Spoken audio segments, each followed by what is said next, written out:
created, beautiful kids, to stop and acknowledge what you have created and what you have, your family. I think we lose focus of that sometimes, the fast pace in life.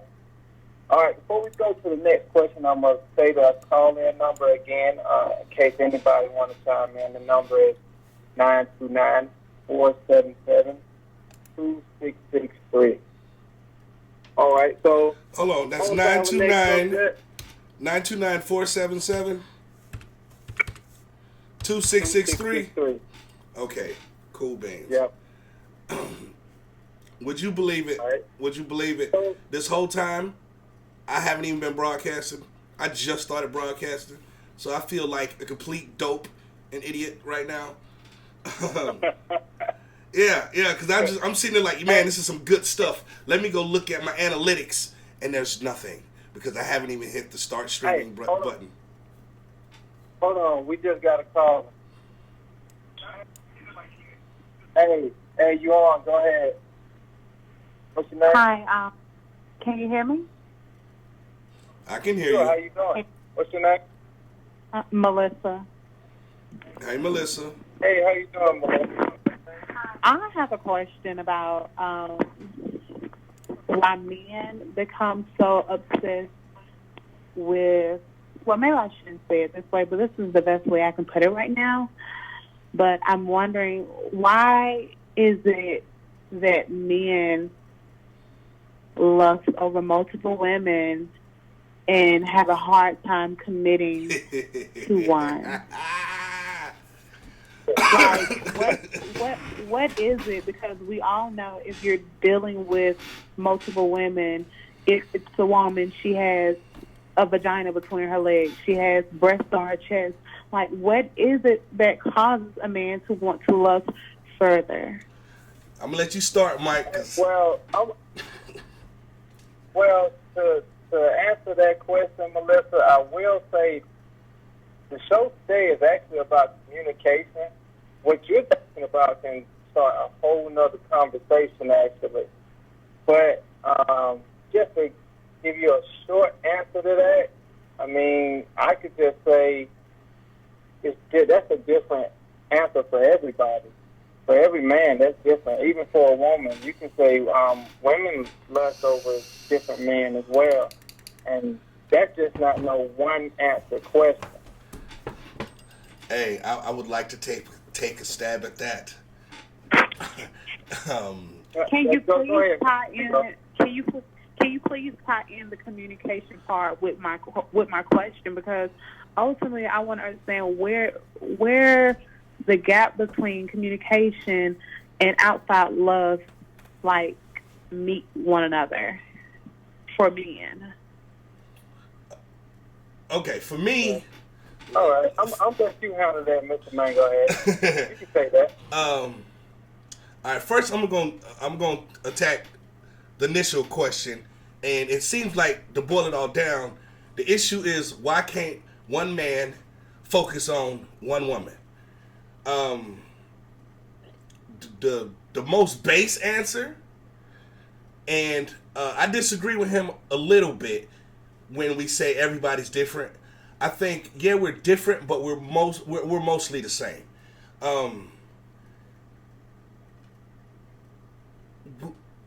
We aren't built that way. That's the simplest answer. Now let's go a little further than that. Old and new. Yes, the next woman has breasts and a vagina and all the things that you have. And yours could be bigger, yours could be smaller, it don't even matter. How many times have you seen a situation where a dude cheated on his lady with somebody who was ugly? It's not even about you, it's not even about that person. It's about old and new. Our nature is to want something new. Now, what separates us from the animals is our intellect and our soul and who we are. So we have to rise above our nature, because our base nature is to want something new. It's to spread our seed. It's to perpetuate the human race.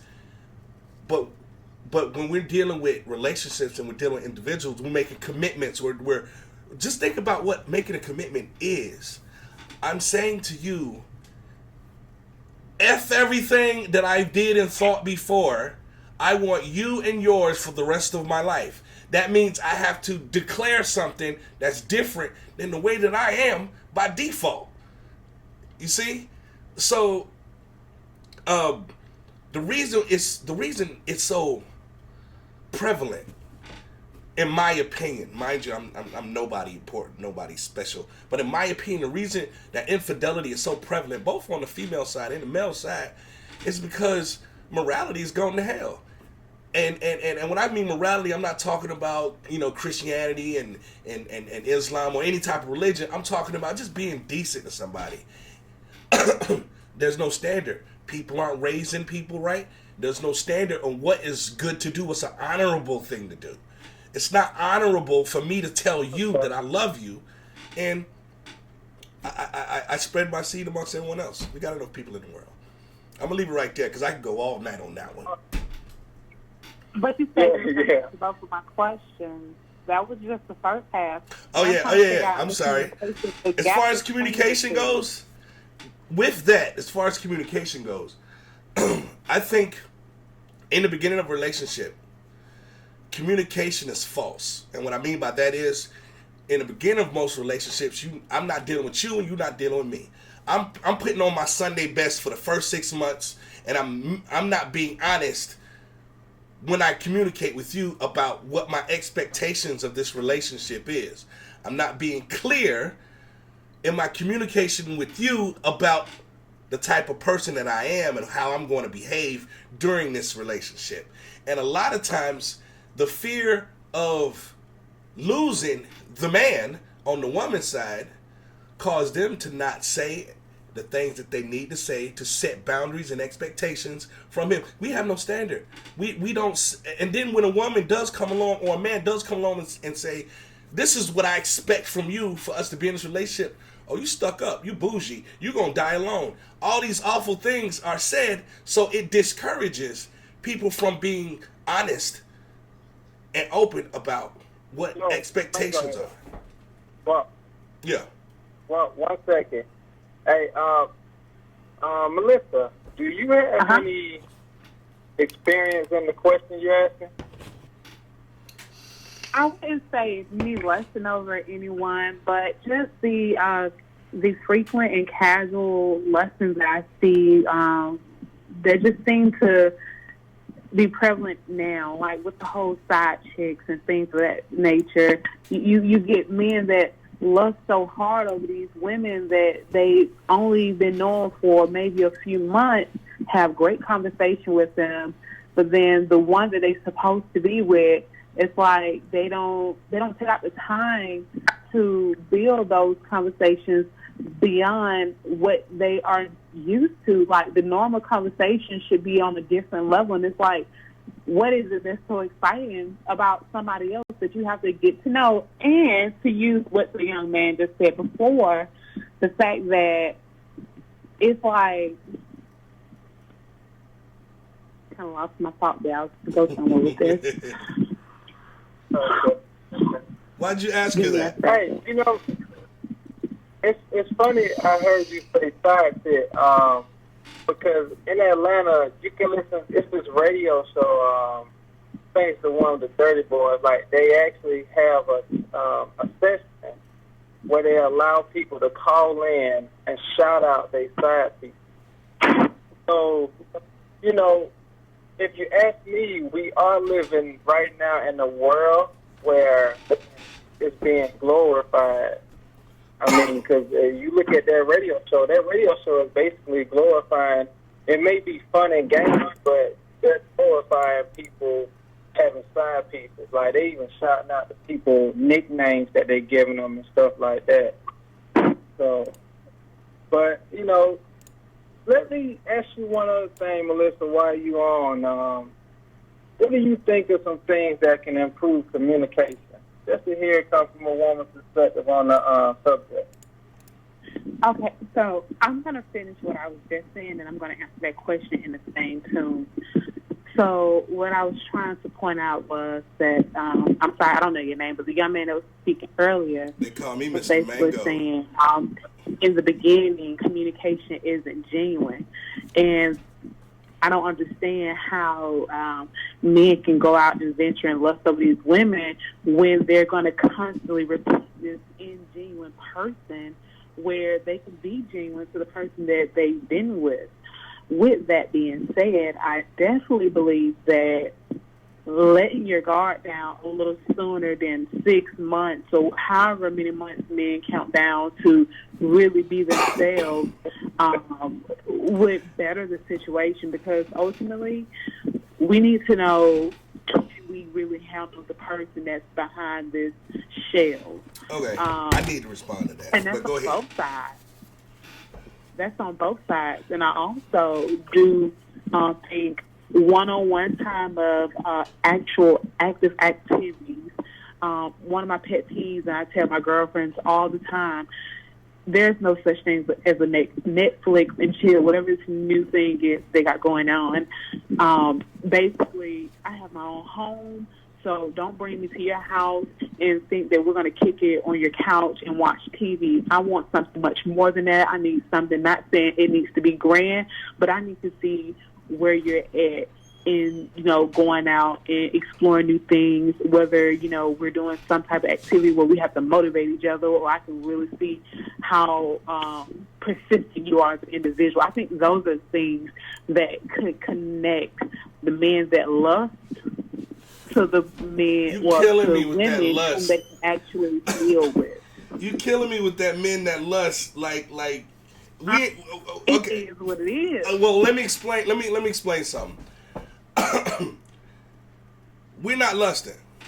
Most things we do is because we're not going to say no. Wow. Yeah. I'm just keeping it real. You say it is what it is.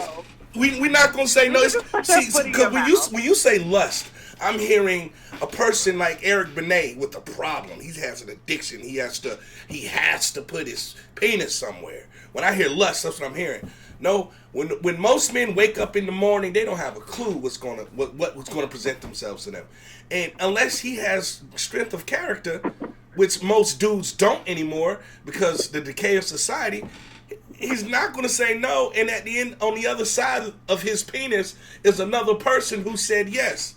So for us men, in defense of us men, because I've heard lust like 37 times, in defense of us men, if there was no place to put our penis, and if the standard was raised, you know what? You just triggered a memory I had earlier today in a conversation. They say behind every great man is a great woman, okay?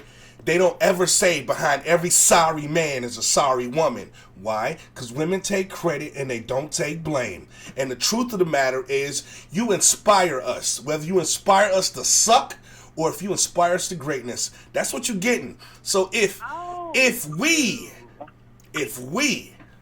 run the streets, we're inspired to do so not only by the woman we left at home, but we're inspired to do so by the chicken heads out there in the streets that's saying yes to us. Well, so I believe that all women should be held to a high standard and should be glorified on every high level. So I don't understand the chicken head word. But on another note, can you answer one question, both of you all? Do you think lust is a form of communication? All behavior is communication. Oh, okay. All right. I like that question right there. We actually have 2 minutes, so I'm going to make this real short. So I think lust is a form of communication. Well, I'm going to actually say no, but I think I heard him say that men don't lust, and for me, I don't agree with that. I think we do. I didn't mean we don't lust. I didn't mean we don't lust, like we don't lust. I mean, what she was calling out as lust isn't always lust. That's what I meant. But go ahead. Yeah. So, I believe when a man first meets a woman, yeah, of course he lusts. I mean, because interacted with her like socially. So the first thing he's gonna do is gonna be, it's on his mind. Her body is banging or her beautiful smile. It's something that made him attracted to her, and it made him curious to see, could it go further. So yeah, I think every man loves at the beginning of meeting a woman. And so, but I'm going to go ahead and cut this off. And you know what? Maybe we can start this off again tomorrow. This show will air tomorrow at the same time at 11 o'clock. I want to thank Mr. Mango here for joining us today. Also, I appreciate you, Melissa, for calling in with your questions. We'll also do this again tomorrow around 11 o'clock. This is the truth about marriage. Today was about communication. If anybody like this show, make sure to join us tomorrow. Thank you. All right. Miss Melissa? All right, they gone. Well, that's the end of that. That was fun. I'm going to call him up real quick, and we're going to chop it up. This is the first one. Thank you for using Blog Talk Radio. This is the first one, and I know I got to do better. But I'm going to go and end this stream right now and, chop it up. Hopefully I can do more of these. Hopefully I can start another channel just for these. And thanks for watching. All right, peace. I'm out. This is Mr. Mango Head.